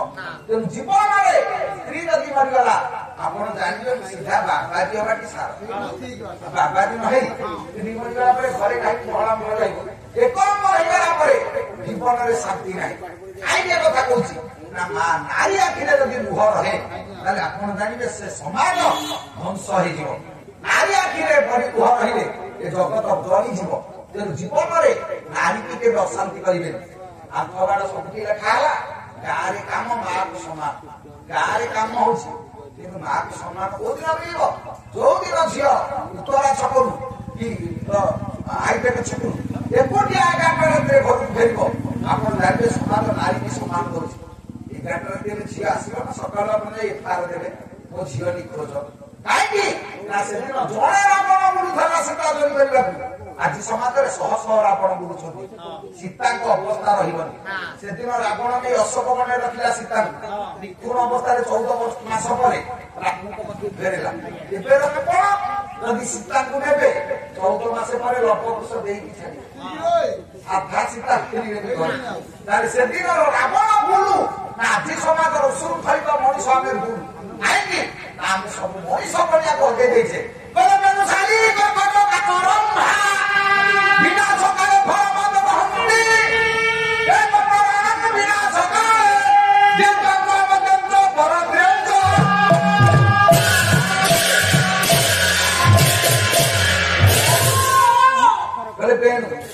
ବାଉଁଶ ଗଛରେ ମା ବିହନ ହେଲେ ସେ ଗଛ ମରିବ ବେଶୀ ଦିନ ବଞ୍ଚିବନି। ସାଇ ଧାନ ଯଦି ବାଛିଗଲା ଆପଣ ଦାଆ ସଜ କରିବେ କାଟିଲେ ସେ ମରିବ। ରମ୍ଭା କଦଳୀ ପାକଳ ହେଲେ ଗଛ ହଣା ହବ। ଏମାନେ ତ ଫଳ ଧରିଲେ ମରିବେ। କର୍କଟ କଙ୍କଡା ପେଟରେ ଯଦି ଛୁଆ ବଢିଲେ ସେ ମାଟି ମରିବ। ତା ପେଟକୁ ସବୁଟା ଖାଇଦେବେ ସେମାନେ ବସିବେ ମା ମରିବ। କାଛ ତେଲୁଗୁଣି ତେଲୁଗୁଣି ଦେଖିବେ ଡିମ୍ବ ଦବ ଛୁଆ ସୃଷ୍ଟି ହେଲା ବେଳକୁ ମା କି ଚୋପା ହେଇ ଶୋଇବ ସିଏ ମରିବ। ଆଚ୍ଛା ଏମାନେ ଫଳ ଧରିଲେ ମରନ୍ତି। କବି କହିଲେ ଗୋଟିଏ ଗୋଟିଏ ଫଳ ଧାରଣ କରି ଯଦି ଏମାନେ ମରୁଛନ୍ତି ମଣିଷ ବିନାଶ କାଳେ ମଣିଷର ଯେତେବେଳେ ମରିବ ସମୟ ହବ ଇଏ 3ଟା ଫଳ ଧରିବ। ସେ 3 ଫଳ କଣ କହିଲେ ଦ୍ୟୁତ। ଦ୍ୟୁତ କହିଲେ ପଶା ଖେଳ। ପଶା ଖେଳ ପଛରେ ଗୋଡେଇଲେ ମଣିଷ ମରିବାଟା ନିଶ୍ଚିତ। ଧର୍ମରାଜ ଯୁଧିଷ୍ଠିର ପଶା ଖେଳିଲେ ଭଗବାନ ନାରାୟଣ ତାଙ୍କ ସପକ୍ଷରେ ଥିଲେ ମଧ୍ୟ ଉଦ୍ଧାର କରିପାରିଲେ? ବୁଲିଲେ 12 ବର୍ଷ ବନରେ ଅଜ୍ଞାନ ବନବାସ ବସେ 13 ବର୍ଷ ଜଙ୍ଗଲ ଭୋଗ କଲେ କାହିଁକି ନା ପୋଷା ଖେଳ ପାଇଁ ଜୀବନରେ ପୋଷା ଖେଳ ମଣିଷକୁ ଅବାଟକୁ ନେଇଯିବ ଏବେ ପୋଷା ଖେଳ ଆଉ ପାଣି ପୋଷା ସିନା ନାହିଁ ଏବେ ମୋବାଇଲ ପୋଷା ଚାଲିଛି ସବୁ ଗାଁ ଗଣ୍ଡାରେ ଦେଖିବେ ସବୁ ଘରର ପିଲା 1,2 ଲକ୍ଷ 5 ଲକ୍ଷ କାହିଁ ଖେଳି ଦେଇଛନ୍ତି ପୋଷା ଖେଳିଲେ ଦ୍ୟୁତଙ୍କ ମଧ୍ୟ ମଦ ପିଇଲେ ମଣିଷ ମରିବ ଅବାଟକୁ ଯିବ ଯୋଉଦିନ ପର୍ଯ୍ୟନ୍ତ ଶୁକ୍ରାଚାର୍ଯ୍ୟ ଥିଲେ ସେ ପର୍ଯ୍ୟନ୍ତ ସୁରା ଥିଲା ସୋମରସ ଦେବତା ମାନେ ପାନ କରୁଥିଲେ ଯୋଉଦିନ ମାୟାରେ ତାକୁ ପିଲାକୁ ଗୋଳି ମାଂସକୁ ଗୋଳି ପଛୁକୁ ଦିଆଇ ଦେଲେ ସେଇଦିନଠୁ ଇଏ ମଦ ମନ୍ଦ ହେଇଗଲା ସେ ଭଲ ନାହିଁ କାହିଁକି ଏ କଥା କହୁଛି ନା ମଦ ପିଇଲେ ମଣିଷ ଅବାଟକୁ ଯିବ ନିଶ୍ଚିତ କଥା ପରିତ୍ରାଣ ନାହିଁ ଆପଣ ଦେଖନ୍ତୁ ବିକଳ୍ପ ମଧ୍ୟ ଅଛ ପର ପ୍ରିୟ ଅଛ ପର ଝିଅ ପର୍ବଛାତ୍ର ମଣିଷ ବଢେଇଛି ସେ ମୃତ୍ୟୁ ଅନୁମାନ୍ୟ ଫଳ ଧରିଲେ ଗୋଟିଏ ଗୋଟି ଯଦି ରମ୍ଭା ମଲା ଧାନ ମଲା ବାଉଁଶ ଗଛ ମଲା କଙ୍କଡା ମଲା ତେଲୁଗୁଣି ମଲା ଇଏ 3ଟା ଫଳ ଧାରଣ କରୁଛି ମଣିଷ ଇଏ ବଞ୍ଚିବ କି ମାରିବ କିଏ କରିବ ତେଣୁ ଜୀବନରେ ସେ ଭୁଲ ଭାରି ଅସୁବିଧା ନାରୀ ପଛରେ ନାରୀ ସମାଜର ଅଶାନ୍ତି ହେଲେ ସମାଜର ଅବନତି ଘଟେ ନାରଦ ବୁଝେଇଦେଲେ କହିଲେ ପ୍ରଭୁ ଆପଣ ବଡ ଲୋକ ସଚରାଚର ଜୀବଜଗତର ସାଙ୍ଗ ଆମେ ସଂସାରର ମାଲିକ କିନ୍ତୁ ଆପଣ ନାରୀରେ ବଧ କଲେ ଉତ୍ତରାଟାକୁ ମାରିଦେଲେ ଉତ୍ତରାକୁ ତମେ କାହିଁକି କାରଣ ମାରୁଛ ସେ ତମର କି ଦୋଷ କରିଥିଲା କିଏ ତମକୁ ସ୍ତନ୍ୟପାନ ଦେବାକୁ ଯାଇଥିଲା ତମେ କ୍ଷୀର ଖାଇଲ ତାକୁ ମାରିଦେଇ ବସିଲ ଏ ତ ଭୁଲ କରିଛ ନାରୀ ବଧ ପାଇଁ ଆପଣ ବଞ୍ଚିବେନି 3 ପୁରାରେ ଆପଣଙ୍କୁ ଏଇ ଖୋଜି ବୁଲୁଛି ତେଣୁ ଯମରାଜା ନର୍କକୁଣ୍ଡ କରିଛି ପ୍ରଭୁ କହିଲେ ଦେବର୍ଷି ଉପାୟ କଣ କିଛି ନାହିଁ ଯେତେ ଟାଇଟ୍ ହେଲେ ମଧ୍ୟ ଚାଇନା ମିଟର ଲାଗୁ ଟାଟା ସିଏଲି କରୁ ଯୁଆଡେ ହଉ କୋଉଠି ହେଲେ ମଣିଷ ବାଇପାସ କରିଥିବ ନା ନହେଲେ ବଞ୍ଚିବ କେମିତି ମଣିଷ ବାଇପାସ ଅଛି ସବୁ ବାଇପାସ ନହେଲେ ଆପଣ ଦେଖିବେ ଗାଡି ଜାମ୍ ହବ କହିଲେ ଦେବର୍ଷି ବାଇପାସ ଟିକେ କହୁନ ନା ଅଛି ପଚାରିଲି ଜମ କହିଲେ ଆଚ୍ଛା ପ୍ରଭୁ ଯଦି ଏତେ ପାପ କରିଛନ୍ତି ବଞ୍ଚିବାକୁ କଣ ଉପାୟ କିଛି ନାହିଁ ସେ ବୁଝେନି କହିଲେ ଗୋଟେ ଉପାୟ ଅଛି ଉପାୟଟା କଣ ନା ଯଦି କୌଣସି ସତୀ ସ୍ତ୍ରୀ ପଦାଘାତ ଅଙ୍କିତ କରିବ ଛାତିରେ ତାହେଲେ ସେ ବଞ୍ଚିଯିବେ ନାରାୟଣ ହସିଲେ କହିଲେ ଏଇଟା ତ ସାଧା କଥା ମୋ ଘର ଅଷ୍ଟପାଟ ମିଶି ଅଛନ୍ତି ସମସ୍ତେ ଜଣେ ଜଣେ ସତୀ ସାଧୀ ପତିବ୍ରତା ନାରୀ ଯାହାକୁ କହିବି ଘର ଭିତରେ ଗୋଟେ ଛାତିରେ ମାରିଦବ ମୁଁ ତ ବଞ୍ଚିଲି ଆଉ ଅସୁବିଧା ନାହିଁ ସେଇଠି ସଭାଟାକୁ ଭାଙ୍ଗି ଦେଇ ନାରାୟଣ ବାହାରିଲେ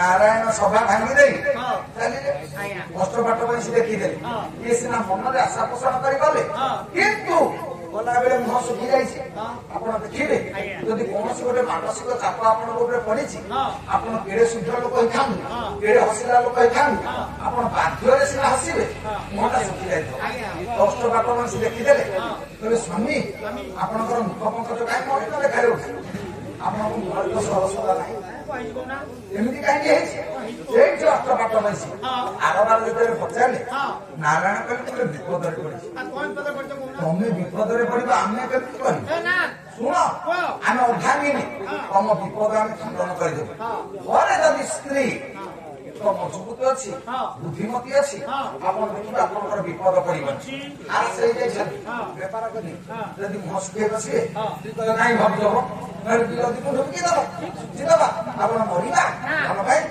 ଯଦି ସେତିକି କହିଲା ଆପଣ ଦେଖିବେ ଅଧା ରୋଗ ଭଲ ହେଇଗଲା ଯଦି ସେ ହାରି ଦେଇଛୁ କଣ ପଇସା ସରିଲାରେ ବାପା ଆଇ ଗୋଟିଏ କାଳିକେ 150 କି 200 ତେଣୁ ଜୀବନରେ ସ୍ତ୍ରୀ ସେଦିନ କଷ୍ଟପାଠ ପାଇଁ ସେ ବୁଝୁଛନ୍ତି କହିଲେ ସ୍ୱାମୀ କଣ ବିପଦ ଆମକୁ ଟିକେ କହୁନ କହିଲେ ମୁଁ ପାପର ଶଗଡ଼ କୁଆଡେ ଯମରାଜ ଗୋଟେ ନୂଆ ନର୍କକୁଣ୍ଡ କରିଛି ମୁଁ କୁଆଡେ ନର୍କକୁଣ୍ଡରେ ପଡିବି ଆଉ ତମେ ଚାହିଁଲେ ମୁଁ ବଞ୍ଚିବି ନା ଯାହା କରିବା ଆମେ ସେଇଆ କରିଦେବୁ। ତମେ ସ୍ୱାମୀ ଆମ ପ୍ରଭୁ ଆମେ ତମ ପୂଜାରୀ ଆମେ ଛାଡ଼ିବୁ ନା ଗୋଟିଏ ପଦ ପ୍ରହାର ଦରକାର। କୋଉଠିକି ନା ଛାତିରେ ପଦ ପ୍ରହାର ଯଦି ହବ ଆଉ ନର୍କକୁଣ୍ଡ ଫୁଟି ହେଇଯିବ ମୁଁ ବଞ୍ଚିବି। କଷ୍ଟ ବାଟ ମାଛ ଅଣ୍ଟା ଭିଡ଼ିବେ ହାତେଲେ କହିଲେ ନାଇଁ ହବନି। କାହିଁକି ନା ସ୍ୱାମୀ ଆମ ପାଇଁ ଦେବତା ଆପଣଙ୍କର ମାନସିଂ କହିଲେ ସ୍ୱାମୀ ପାଦ ଧୁଳି କର୍ପୂରର ଗୁଣ୍ଡି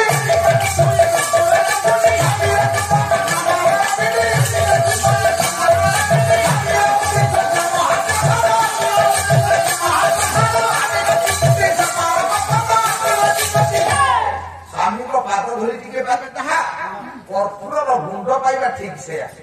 ସ୍ୱାମୀଙ୍କଠୁ ଚୁମ୍ବନଟିଏ ସ୍ତ୍ରୀ ପାଇବେ ତାହା ଠାକୁରଙ୍କ ପାଖରେ ଲାଗୁଥିବା ଚନ୍ଦନ ଠିକ ସେୟା। ସ୍ୱାମୀଙ୍କର ଉତ୍କୃଷ୍ଟ ଟିକେ ପାଇବା ଯାହା ଜଗନ୍ନାଥ ମହାପ୍ରଭୁଙ୍କର ମହାପ୍ରସାଦ ଖାଇବା ଠିକ ସେୟା। ସ୍ୱାମୀ ହଉଛନ୍ତି ଜଣେ ସ୍ତ୍ରୀ ପାଇଁ ପ୍ରତିମୁକ୍ତି ଦାତା ଇହକାର ପରକାର ଦେବତା। ଆମେ ତମ ପାଦ ତଳେ ସେବା କରିବା କଥା ଆମେ ଛାତିରେ ପାଦ ଲଗେଇବୁ ଆମ ଦ୍ୱାରା ସେ କଥା ସମ୍ଭବ ନୁହଁ। ଆମେ ତ ନର୍କରେ ପଡିବୁ ଏଇଟା ଠିକ ନୁହଁ। ଆମେ ପାରିବୁନି। ଜଣ ଜଣ କରି ସମସ୍ତଙ୍କୁ ପଚାରିଲେ ଶେଷରେ ରୁକ୍ମିଣୀଙ୍କୁ ପଚାରିଲେ କହିଲେ ରୁକ୍ମିଣୀ କବେଳ ପାରିବେ କାହିଁକି ତାଙ୍କୁ ବହୁତ ସାହାଯ୍ୟ କରିଛି ମୁଁ। ପଚାରିଦେଲେ କହିଲେ ରୁକ୍ମିଣୀ ଆଉ ତମେ ପାରିବ ଗୋଟେ ପଦ ପ୍ରହାର କରିଦିଅ ମୁଁ ନର୍କରେ ପଡିବି। ରୁକ୍ମିଣୀ କହିଲେ ମତେ କମେ ସମସ୍ତେ ତ କହିଲେନି ଆଉ ମୁଁ କଣ କରିବି। ନାରାୟଣ ହସିଲେ କହିଲେ ଏମାନେ ସବୁ ନକଲି ବନ୍ଧୁ ଅସଲି ବନ୍ଧୁ କେହି ନୁହଁ। ଯିଏ ପ୍ରକୃତର ବନ୍ଧୁ ତାକୁ ଆପଣ ଜାଣିବେ କେମିତି ଆପଣ ମାନଙ୍କର ଚାଣକ୍ୟ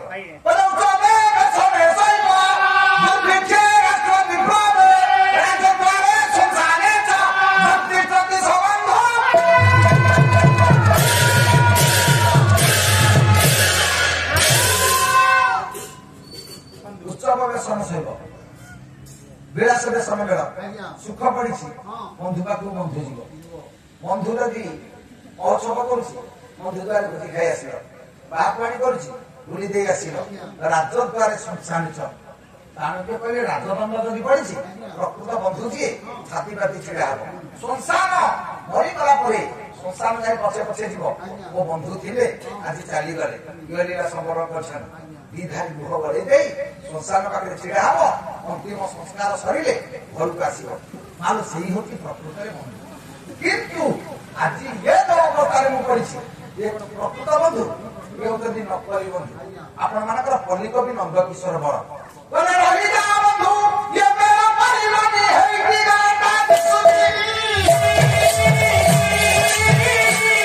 ଆଉ ଭୋକ ହୋଇବନି ଭାତ ଖାଇଯାଅ ରାତିରେ ଭାତ ପଲ୍ଲୀକବି ନନ୍ଦକିଶୋର ବଳ ପଲ୍ଲୀ ଚିତ୍ରକୁ ଆଖି ଆଗରେ ଆଣିବାରେ ଏ ହଉଛନ୍ତି ଧୁରନ୍ଧର।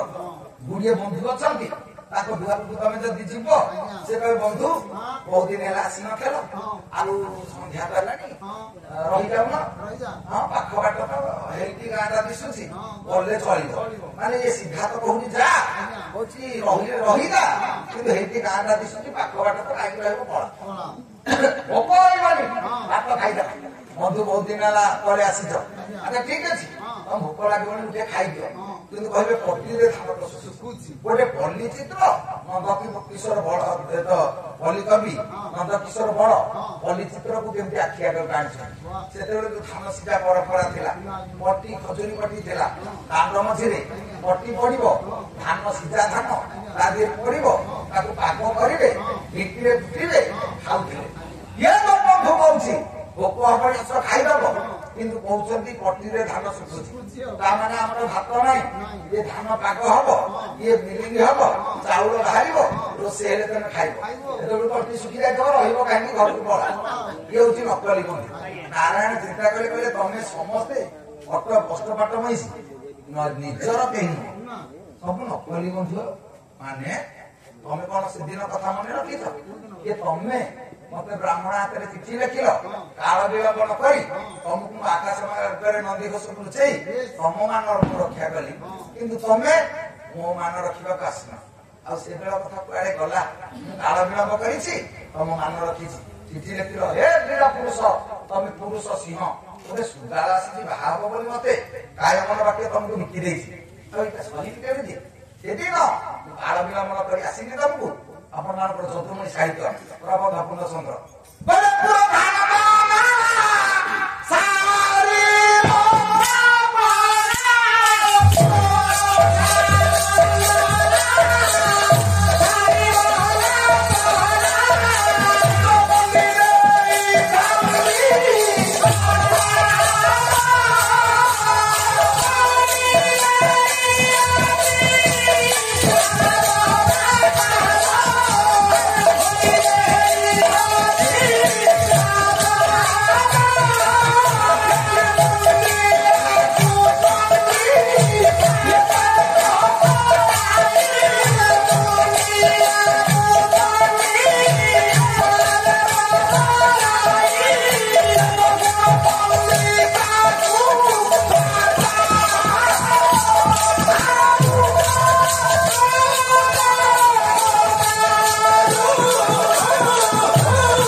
चंडी मंदिर पूजा करने सखी सहचरी मान सहित पूजा सारी बाटर आसला बेले आकाश वर्ग को चाहिए हे प्रभु विश्व प्राण विश्वकर्ता विश्व जीवन आपण जदि न रखिए रखिला वाला कहीं ना जदि श्रृंगार शिशुपाल मत बाहर मुझे बची आत्महत्या करी आकाश मार्ग को चाहिए हाथ जिते टेकी दे प्रभु रख से दिन आपन काल विलंब कर नंदी घोष आकाश मार्ग लुचेई आसिले बोले धपटेला पट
तुम जमी हाथ टेकी झटा कर उठी धरिले रतन कटक सुविनी कर बोले तुम हाथ धरी नहीं निशंके नहीं गले बिहारी कोड़े बसई ତମ ମାନ ରଖି ତମକୁ ଧରି ଆସିବ। ଆଚ୍ଛା ତମର ମାନ ମୁଁ ରଖିଲି, ତମେ କଣ ମୋ ମାନ ରଖିଲନି?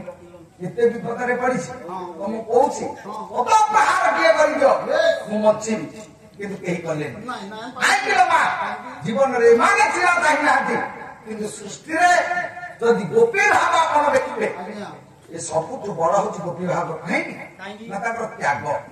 ଯୋଉଦିନ ନାରଦଙ୍କ ମନରେ ଅହଙ୍କାର, ସେମାନେ କହିଲେ ମୁଁ ହଉଛି ସଂସାରରେ ବଡ ଭକ୍ତ। ପ୍ରଭୁ ଯାଇ ପହଞ୍ଚିଗଲେ, ପ୍ରଭୁଙ୍କ ପାଖରେ ପହଞ୍ଚିଲା ପରେ ପ୍ରଭୁ ଗଲେ ଗାଈ ଦହନ କରୁଛନ୍ତି। କହିଲେ ନାରଦ ଏ ଗାଈଟା ଖୁବ ଧଳା, ତା କ୍ଷୀର କେମିତି? କହିଲେ ଗାଈଟା ଦେଖିବାକୁ ଲାଲ, ଆ କ୍ଷୀର ଏ ଗାଈ ଦେଖିବାକୁ କଳା, ଆ କ୍ଷୀର ଗାଈ ସିନା ରୂପ ଭିନ୍ନ, କିନ୍ତୁ କ୍ଷୀର ଦେଖିବାକୁ ଧଳା। ସବୁ ଗାଈର କ୍ଷୀର ଯେମିତି ଗୋଟିଏ ପ୍ରକାର, ଗାଈ ରଙ୍ଗ ବଦଳି ଯାଇଛି ସିନା, କ୍ଷୀର ଗୋଟିଏ ପ୍ରକାର। ତେଣୁ ଏ ସୃଷ୍ଟିରେ ଯେତେ ରଙ୍ଗର ରୂପ ଥାଉ, ଏବଂ ଏହି ବହିର୍ଭୂତାତ୍ମା ଭୂତେ ଭୂତେ ବ୍ୟବସ୍ଥିତ ଏକତା ବହୁତା ଶୈବ ଦୃଶ୍ୟ ଜଳେ ଚନ୍ଦ୍ର। ହଜାରେ ରୂପ ଦେଖ, ହଜାରେ କଥା ଦେଖ, କିନ୍ତୁ ମାର୍ଗ ହଉଛି ଏକ। ସଂସାରରେ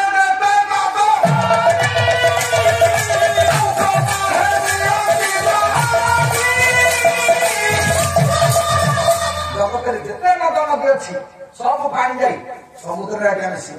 ସମୁଦ୍ରରେ ମିଶିଲା ପରେ ଲବଣ ଜଳେ ସେ ମିଶନ୍ତି, କଥାରେ କହନ୍ତିନି ଯଦି ଚାପୁଡାଟିଏ ବାପା ନାଁ ପଚାରିଲେ ଆସିବନି। ସତେ ଆଜ୍ଞା ମଣିଷ ଚାପୁଡେ ଖାଲି ବାପା ନାଁ ଭୁଲିଯିବ, ଦିନ ଯାକ ଅଦା ସେଚିଲା ଭଳିଆ ସେଚିବ। ସେ ଯଦି ଚେତା ପାଇ ଉଠିବ ତାକୁ ବାପା ନାଁ ପଚାରିବ, ସେ କହିବ ତାହେଲେ ପ୍ରବାଦ କଣ ଭୁଲ? ନାଇଁ। କାହିଁକି ସେ କହିଲେ? ସଂସାର ଏମିତି ଜାଗା ଅଛି ବାପା ନାଁ ପଚାରିଲେ ଆସିବନି। ମାନେ ତମ ପାଖରେ ନଦୀ ବହି ଯାଉଛି, ତମେ ତା ଦେହରେ ସବୁଦିନ ଗାଧଉଛ ଚଳୁଛ, ତମେ ଯଦି ସମୁଦ୍ର କୂଳରେ ପହଞ୍ଚିବ ଡାକିବ ଦୟା ନଦୀ କୋଉଠି ଅଛୁ, ଲୁଣା ନଦୀ କୋଉଠି ଅଛୁ, ଭାର୍ଗବୀ କୋଉଠି ଅଛୁ, ମହାନଦୀ କୋଉଠି ଅଛୁ, ଦେବୀ ନଦୀ କୋଉଠି ଅଛୁ, ବୈତରଣୀ କୋଉଠି ଅଛୁ, ସେ ନଦୀ ପାଣି କଣ ହଁ କରିବେ? କେହି ହଁ କରିବେ। କାହିଁକି ନା ଦୁନିଆ ପାଣିରେ ମିଶିଗଲା ପରେ ଗୁଣ ଧର୍ମ ସବୁ ପାଶୋରି ଦିଅନ୍ତି। କାରଣ ଜଣେ ହଉଛି ଅଂଶୀ, ଜଣେ ହଉଛି ଅଂଶ। ଅଂଶୀ ହଉଛନ୍ତି ସୂର୍ଯ୍ୟ, ଅଂଶ ହଉଛନ୍ତି ଅଗ୍ନି। ନିଆଁଟାକୁ ଆପଣ ଜାଳିଦେବେ, ନିଆଁ ଆଜ୍ଞା ଉପରକୁ ଯିବ। କାହିଁକି ନା ତା ପ୍ରଭୁ ତା ଉପରେ ଅଛି। ସେ କହୁଛି ହେ ପ୍ରଭୁ ମତେ ତମ ପାଖକୁ ନେଇଯା, ମୁଁ ମିଶିଯିବି। ପାଣି ଅଛି ସମୁଦ୍ର ତଳେ, ପାଣିଟା ଆପଣ ଢାଳିଦେବେ, ସେ ଉପରକୁ ଯିବନି। ନିଆଁ ଉପରମ୍ଭ କରିବ, ପାଣି ନିମ୍ନଗାମୀ ହବ। କାରଣ ତା ପ୍ରଭୁ ଅଛି ତଳେ। ସେ କହୁଛି ହେ ପ୍ରଭୁ ମୁଁ ଆପଣଙ୍କ ସାଙ୍ଗରେ ମିଶିଛି। ତେଣୁ ମିଶେଇ ଗଲା ପରେ ସେ ଆପଣ ପଚାରିଲେ ଶୁଣିବେ, ଆମେ ପୁରୀ ଯିବା, ସ୍ୱାମୀ ସ୍ତ୍ରୀ ସାଙ୍ଗ ହେଇଯିବା, ଆମେ ଖାଇବାକୁ ଦେଲେ, ସବୁ କଲେ, ବାହାଘରରେ ପଇସା ଖର୍ଚ୍ଚ କଲେ, ରୋଗ ବୈରାଗ ହେଲା ଖର୍ଚ୍ଚ କଲେ, ଆମେ ଗରୁଡ ଖମ୍ବ ପଛପଟେ ଛିଡ଼ା ହେଇଥିବା, ଆମେ ଆଖି ବନ୍ଦ କରି ନମସ୍କାର କଲା ବେଳେ ଆମ ସ୍ତ୍ରୀ ପାଟି ପାଖୁ ପାଖୁ କରି କହିବ ଜଗନ୍ନାଥ ସ୍ୱାମୀ ନୟନ ପଥଗାମୀ। ତେଣୁ ଯଦି ତାକୁ ଚାହିଁବ ପଇସା ଖର୍ଚ୍ଚ କଲି ମୁଁ, ବାହା ହେଲି ମୁଁ ସ୍ୱାମୀ, ଭୋଟ ଆଇଡେଣ୍ଟି କାର୍ଡରେ ତୋ ନାଁ ଲେଖା ହେଇଛି, ଯଦି ଲେଖା ହବ ସ୍ୱାମୀ ତା ତଳେ ମୋ ନାଁ, ତୁ କଣ ତାକୁ କହୁଛୁ ଜଗନ୍ନାଥ ସ୍ୱାମୀ ନୟନ ପଥଗାମୀ? କିଏ ସେ ବିଷୟରେ ସ୍ୱାମୀ ମାନି କହୁଛି ସିଏ। ତେଣୁ ଆପଣ ଯଥା ଜାଗାରେ ପହଞ୍ଚିଲା ପରେ ବାପା ନାଁ ପଚାରିଲେ ଆସିବନି। କାହିଁକି? ଆପଣ ଝିଅ ଜନ୍ମ କଲେ, ପଇସା ଖର୍ଚ୍ଚ କଲେ, ଝିଅଟିକି ବାହାଘର କରେଇଲେ, ଝିଅ ଶାଶୁ ଘରକୁ ଯିବ, ଶାଶୁ ଘରର ବୋହୂ ହେଇଗଲା ପରେ ତମେ ଯଦି ଡାକିବ ମା ଇଏ ଗାଁରେ ପାଲା ହଉଛି ଟିକେ ଆସୁନ, ନା ବୋଉ ମୋ ପିଲା କଣ ଭେଟ ଯାଉଛନ୍ତି ମତେ ବେଳ କେତେବେଳେ ମୁଁ ଯାଇପାରିବି। ଦେଖନ୍ତୁ ସେ କହୁଛି ମୋ ପିଲା ମୋ ଘର, ଏଠି ଖାଇଲା ପିଲା 18 ଲକ୍ଷ ଟଙ୍କା ଖର୍ଚ୍ଚ ହେଲା, ଗ୍ରାମେରା ପିଲା ଭଳିଆ ରାତିକି ସବୁ ନେଇକି ଗଲା, ଇଏ ତା ଘର ନୁହଁ, ସେଇଟା ହଉଛି ତା ଘର। କାହିଁକି ନା ଯଥା ଜାଗାକୁ ସେ ଗଲା ପରେ ସେ ବାପା ନାଁ ପଚାରିଲେ ଆସିବନି। ଯୋଉଠି ଝିଅ ବାହା ହେଲା ପରେ ପିତୃ ପରିଚୟ କଣ ବଞ୍ଚେ, ଝିଅ ବାହାଘର ପରେ ତା ଭୋଟର ଆଇଡେଣ୍ଟି କାର୍ଡରେ କଣ ସ୍ୱାମୀ ନାଁ ଲେଖା ହବ ନା ବାପା ନାଁ ଲେଖା ହବ? ଆପଣ ଦେଖନ୍ତୁ ଆଧାର କାର୍ଡରେ ତା ସ୍ୱାମୀ ନାଁ ଲେଖିବ। କିନ୍ତୁ ଆମକୁ ଭୁଲିଗଲା କାହିଁକି ନା ରାଧାନାଥ କହିଲେ ଆପଣ ମାନଙ୍କର ଚନ୍ଦ୍ରଭାଗା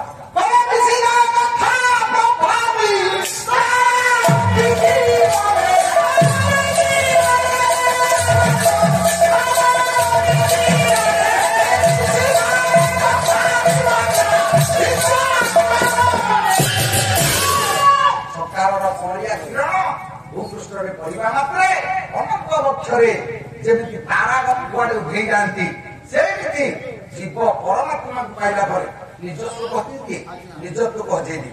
ଏ ନାରଦ ତମେ ଆଜି ତ ଆସିଛ ଜଗତରେ ପରୀକ୍ଷା କରିବାକୁ, ଏ ପରୀକ୍ଷାରେ କଣ ପାରିବ ନା ବିନୟ କରି ସେଦିନ କହିଥିଲେ କୁଆଡେ ଆସିଛନ୍ତି ଗୋପୀମାନଙ୍କ ପାଖରେ ପହଞ୍ଚିଗଲେ ଭଗବାନ କୃଷ୍ଣ କହିଦେଲେ କହିଲେ ଯାହା ତମେ ବୁଝିବ ତାପରେ ଅହଙ୍କାର କରିବ ଗୋପୀମାନଙ୍କ ପାଖରେ ପହଞ୍ଚେ ହେ ଗୋପୀମାନେ ସର୍ବନାଶ ତମ କୃଷ୍ଣଙ୍କର ଇଏ ଜ୍ୱର ହଉଛି ମାନେ କଣ କରିବାକୁ ପଡିବ ନା ତମ ପାଦ ଧୋଇବାକୁ ଯିବ ତାହେଲେ କୃଷ୍ଣ ଜ୍ୱର ଭଲ ହବ ଗୋପୀମାନେ ଦୌଡ଼ି ଗଲେ ଯମୁନାରେ ଗୋଡ ବୁଡେଇଲେ ଯମୁନା ବାଲିରେ ଠିଆ ହେଇ କହିଲେ ଜାଗା ଉତ୍ତରୀୟ ପାରିଦେଲେ ସବୁ ଆସିଲେ ଗୋଡ ଛାଡିକି ଗଦେଇଦେଲେ 16,000 ଗୋପୀ ଏତେ ବାଲି ଗଦେଇଲେ ନାରଦ କହିଲେ ଏଇଟା ନେବି କେମିତି ଇଏ ତ 16 ଚକିଆ ହାଇବା ହେଲେ ମଧ୍ୟ ପୂର୍ଣ୍ଣ ହେଇଯିବ କାହିଁକି ଏ କଥା କହୁଛି ନା ଗୋପୀମାନେ ସେଦିନ କହିଥିଲେ କଣ ପାଦ ଧରି ଆମେ କୃଷ୍ଣକୁ ଦବୁନି ସେ ଆମ ପ୍ରଭୁ ସେ ଆମ ମାଲିକ ସେମାନେ କାହିଁକି କହିଥିଲେ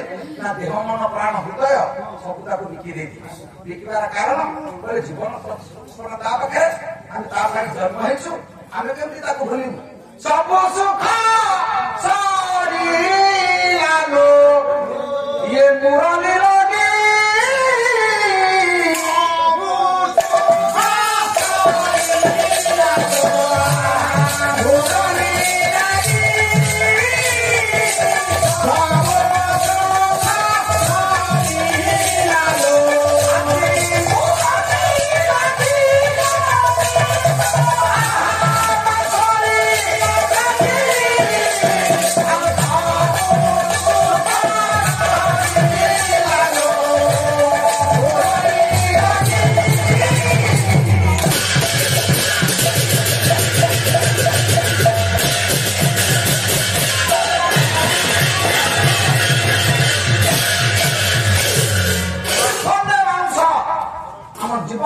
ପରିଚର୍ଯ୍ୟା ବଦଳେଇ ଦେଇଛି ଆମ ଜୀବନ ଇତିହାସ ବଦଳେଇ ଦେଇଛି ଛାଡିছে ଚାଖଣ୍ଡେ ମାଂସ ପାଇଁ ଆମେ ପାଗଳ ଦେହ ମନ ପ୍ରାଣ ହୃଦୟ ଶରୀର ସବୁ ବିକି ଦେଇଛୁ ପ୍ରଭୁ ସବୁ ତୋର ଆମର କିଛି ନାହିଁ ତାହେଲେ ଯୋଉ ବଂଶୀ ଖଣ୍ଡେ ଆମ ଜୀବନର ମୋଡ ବଦଳେଇ ଦେଇଛି ତାକୁ ଆମେ ଛାଡି ତେଣୁ ଯୋଉ କୃଷ୍ଣଙ୍କ ପାଇଁ ଗୋପୀମାନେ ପାଦ ଧରି ଦେଇଥିଲେ ଆପଣ ଭାବିନଥିଲେ ଭୁଲ ଠିକ ଭାବିନଥିଲେ ମୂଳ ଲକ୍ଷ୍ୟ ତା ଜଳ ଭଲ ହବା ଦରକାର କିନ୍ତୁ ଏଠି ଅଷ୍ଟବାଟ ବଂଶୀ ପଦପ୍ରହାର ଖାଇଲେ କୃଷ୍ଣ ନର୍କରୁ ବଞ୍ଚିବେ ଇଏ ପୁଣି ନୀତି ଖୋଜୁଛନ୍ତି ଇଏ ନୀତି ଖୋଜିବ କଣ ଆଦର୍ଶ ଖୋଜିବ କଣ ଆକୁରେ ନିୟମ ନାସ୍ତି ଜୀବନ ଗଲା ବେଳେ ଜଣଙ୍କ ଜୀବନ ଯଦି ବଞ୍ଚେଇଛ ସେଇଟା ହଉଛି ବଡ କଥା ଆଉ ତମେ ଯଦି କହିବ ଯେ ଭୋକରେ ମରୁଥବ ଏ ତ ମୁଁ ଗାଧେଇନି ହାଣ୍ଡି ସାଡେ ବସିବିନି ଆଜି ଗାଧେଇକି ଆସିକି ତତେ ଦେବି ସେ ତ ମରୁଥବ ଆଉ ଦବୁ କେତେବେଳେ ଇଏ ବୁଝା ଚୁଡ଼ା ପୁରା ଯାହାରେ ମତେ ଦେଇଦେବି ସେ ଖାଇ ବସିବା ଦରକାର ଅଷ୍ଟବାଟ ବଂଶୀ ମନା କଲେ କହିଲେ ନା ସେତିକି ନାରାୟଣ ଚିନ୍ତା କଲେ ବୋଲେ ଆହୁରି ପୂର୍ବକୁ ତ ପଳେଇବି ନାରଦଙ୍କ ପାଖରେ ପହଞ୍ଚିଲେ କହିଲେ ଦେବର୍ଷି ସର୍ବନାଶ ହେଇଗଲା ପାରିଲେନି ଅଷ୍ଟପାଠ ବଂଶୀକି ବୁଝେଇ କିନ୍ତୁ ପଦପ୍ରହାର ସେମାନେ ଦେବାକୁ ରାଜି ହେଲେନି ନାରଦ ଆସିଲେ କହିଲେ ପ୍ରଭୁ ସେମାନେ ଦୌଡୁଛନ୍ତି କାହିଁକି ସେମାନେ ଯଦି ସତୀ ନାରୀ ହେଇଥାନ୍ତି ସିନା ପଦପ୍ରହାର ଦେଇଥାନ୍ତି କହିଲେ ଆଉ ପଟା ଘାରେ କଲେ ଚୂନ ଲଗାନା ଆଉ ଉପାୟ କଣ କହ ଉପାୟ ଅଛି କୋଉଠି ଉପାୟ ଅଛି କହିଲେ ସୁଧର୍ମା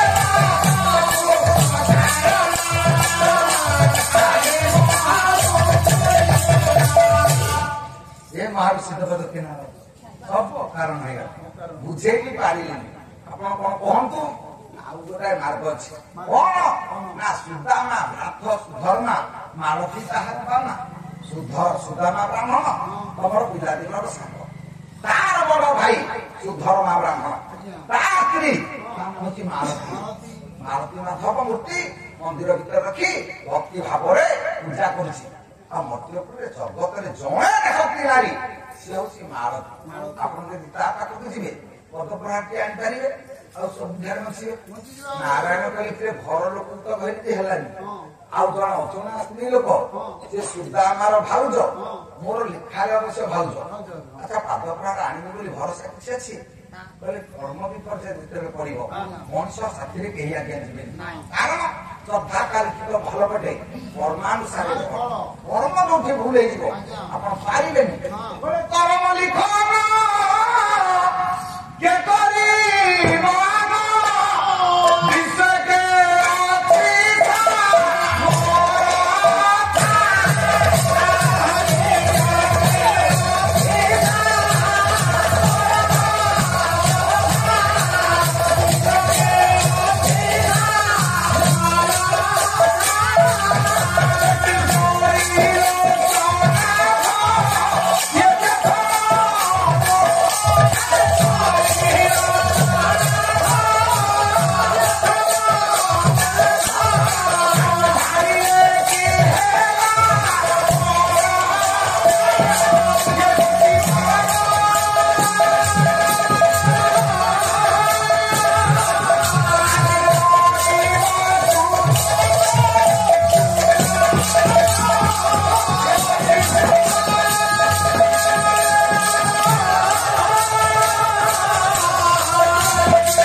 କର୍ମ ବିପର୍ଯ୍ୟୟ ପଡିଲା ବେଳେ ମଣିଷ ଭୁଲରେ ପଡିବ ନା।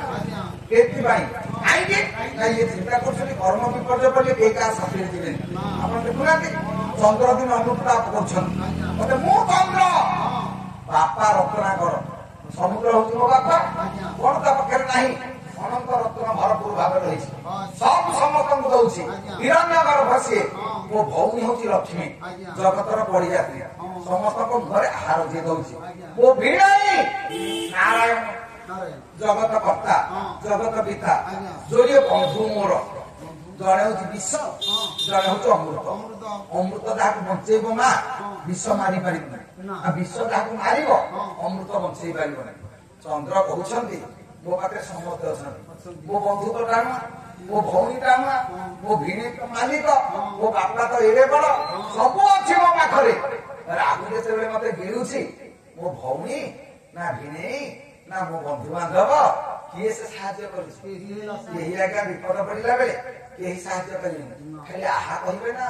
ଆଉ କରିବ କିଏ? ସେ ବନ୍ଧୁ ସମସ୍ତେ। ମେଡିକାଲରେ ଅପରେସନ ହେଇ ତମେ ବେଡରେ ପଡିଥିବ, ଯେ ଯିବ ଖାଲି ପଚାର ପୁଅ କଣ ହେଲା କି ଏମିତି, ହଁ କଣ କରିବା ପୁଅ ଧାନ କଟା ବେଳ କଣ ଯାଉଛି, ମୁଁ ଦିଦେଲା ଥୋଇଦେଲା ପାଉରୁ ଟୁକୁରା ଟିକେ ତା ଘରେ ସେ ଆଇଲା। ପୀଡା ନବ କିଏ? ସେ ଦରଜ କେହି ନବ? କେହି ପୀଡା ଦରଜ ନେବେ। ତାହେଲେ ଜୀବନରେ ମଣିଷ କର୍ମ ବିପର୍ଯ୍ୟୟ ପଡିଲା ବେଳେ ମା କେହି ସାଙ୍ଗରେ ଯିବେନି। ସେଇଥିପାଇଁ ନାରାୟଣ ଚିନ୍ତା କଲେ ମୋର କର୍ମ ବିପର୍ଯ୍ୟୟ ପଡିଛି, ଆଉ ସ୍ତ୍ରୀ କଣ ଇଏ କଣ କିଏ କଣ କାହାକୁ କଣ କହିବି, କେହି ସାହାଯ୍ୟ କରିବେନି। କାରଣ ମହାକବି କାଳିଦାସ କହିଲେ ସ୍ୱୟଂ ସୁରେଶ ଶ୍ୱଶୁର ନଗେଶ ସଖା ଧନେଶ ତନୟରେ ଗଣେଶ ତଥାପି ଭିକ୍ଷାଂ କୁରୁତେ ମହେଶ କପାଳ ଦୁଃଖ କୃତ ଦେବ ସୁଖ। ସୁରାଣୀଶ ସୁରେଶ ଦେବତା ମାନଙ୍କ ଭିତରେ ଶ୍ରେଷ୍ଠତ୍ୱ ଅର୍ଜନ କରିଛନ୍ତି ଦେବଦେବ ମହାଦେବ। କହିଲେ ମୁଁ ନିଜେ ଶ୍ୱଶୁର ନଗେଶ, ନଗାନା ନିଶ ନଗେଶ, ନଗ କହିଲେ ପର୍ବତ, ପର୍ବତ ମାନଙ୍କ ଭିତରେ ଶ୍ରେଷ୍ଠ ରାଜା ହଉଛି ହିମାଳୟ, ମୋ ଶ୍ୱଶୁର। କଣ ତାଙ୍କ ପାଖରେ ନାହିଁ? ଅନନ୍ତ ରତ୍ନ ପ୍ରଭବ ସେଦସ୍ୟ ହିମେନ ସୌଭାଗ୍ୟ ବିଲୋକି ଦାତ ଏକ ହିତୋଷ ଗୁଣ ସନ୍ନିପାତେ ନିମକ ପିବ କିରଣ କାଳିଦାସ କହିଲେ ଅନନ୍ତ ରତ୍ନ ତା ପାଖରେ ଭରପୁର ଭାବରେ ଅଛି। ମୋ ପୁଅ ଗଣେଶ 3 କାଠି ପାଠ ଶେଷ କରିଛି, ମୋ ସଖା କୁବେର ସବୁ ରତ୍ନର ଭଣ୍ଡାର, ତଥାପି ଦୀକ୍ଷାନ୍ କୁରୁତେ ମହେଶ। ଶିବ କହୁଛନ୍ତି ମୁଁ ନିଜେ ଶିବ, ମୋ ପୁଅ ବଡ ପଣ୍ଡିତ, ମୋ ବନ୍ଧୁ ଭାରି ଧନୀ, ମୋ ଶ୍ୱଶୁର ହିମାଳୟ ରାଜା, ମୁଁ ନିଜେ ଦେବଦେବ ମହାଦେବ, କିନ୍ତୁ କର୍ମ ବିପର୍ଯ୍ୟୟ ଯୋଗୁଁ ମତେ ହାଣ୍ଡି ଟିକେ ରୋଷେଇ କରିବାକୁ ମିଳୁନି ଯେ ନର କପାଳ ଧରି ମୁଁ ବୁଲୁଛି। କେହି ପିଠିରେ ପଡୁଛନ୍ତି ଶ୍ୱଶୁର ନା ପୁଅ ନା କିଏ ସେ? ତାହେଲେ ଆମେ ତ ଜାଣିବା ଦରକାର ଚନ୍ଦ୍ରକୁ ଦେଖନ୍ତୁ, ଦେବଦେବ ମହାଦେବକୁ ଦେଖନ୍ତୁ।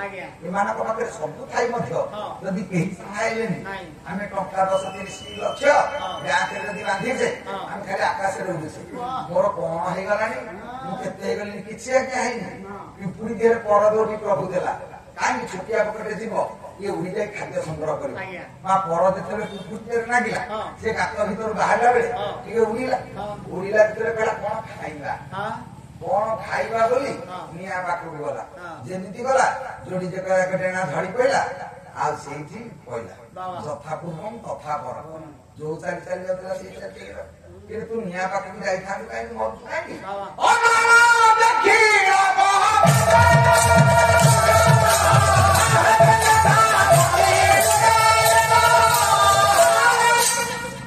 ନିଆଁକୁ ଦେଖି ପତଙ୍ଗ ଯେମିତି ଯାଇ ପଡି ମରେ, ସେମିତି ମଣିଷ ଅହଙ୍କାରର ବଶବର୍ତ୍ତୀ ଇନ୍ଦ୍ର ଚନ୍ଦ୍ର ମାନୁନି, କିନ୍ତୁ ଜ୍ୱଳନ୍ତ ଉଦାହରଣ ଶିବ ଚିନ୍ତା କରୁଛନ୍ତି ମୁଁ ଦେବଦେବ ମହାଦେବ, ନର କପାଳ ଧରି ଭିକ୍ଷା ମାଗୁଛି, ମଶାଣିରେ ଶୋଇଛି, ଘର ନାହିଁ କି ଦୁଆର ନାହିଁ, ମୋର କିଛି ନାହିଁ। ତାହେଲେ ଚନ୍ଦ୍ର ବିଚାର କରୁଛି ରାହୁ କିଣିଲା ବେଳେ ମୋ ସାଙ୍ଗରେ କେହି ଆସିଲେନି। ନାରାୟଣ ଚିନ୍ତା କରୁଛନ୍ତି ଅଷ୍ଟପାଟ ମିଶି ସମସ୍ତେ ଜଣେ ଜଣେ ସତୀ ନାରୀ, ପାଦଟା ଛୁଆଇ ଦେଲେ କିଏ ଦେଖିଥାନ୍ତା? ଆତୁରେ ନିୟମ ନାସ୍ତି, ଚୋରି ନାରୀ ହତ୍ୟା ମିଥ୍ୟା କଲେ ପାପ, କିନ୍ତୁ ଚୋରି ନାରୀ ହତ୍ୟା ମିଥ୍ୟା କଲେ ଆଜ୍ଞା ପୁଣ୍ୟ। ଚୋରି କରନ୍ତୁ, ପର ଧନ ଚୋରି କଲେ ପାପ ହବ, କିନ୍ତୁ ଧର୍ମ ଚୋରି କଲେ ତ ପାପ ହବନି। ଆପଣ ମନ୍ଦିର ଯାଉଛନ୍ତି, ଲୋକ ଦେଖାଣିଆ ଯିବା ଦରକାର ନାହିଁ, ଲୁଚି ଛପି ମନ୍ଦିରରେ ଯଦି ମୁଣ୍ଡିଆ ମାରି ଆସିଛନ୍ତି, ଧର୍ମ ଚୋରି କଲେ ସେଇଟା ପୁଣ୍ୟ ନା?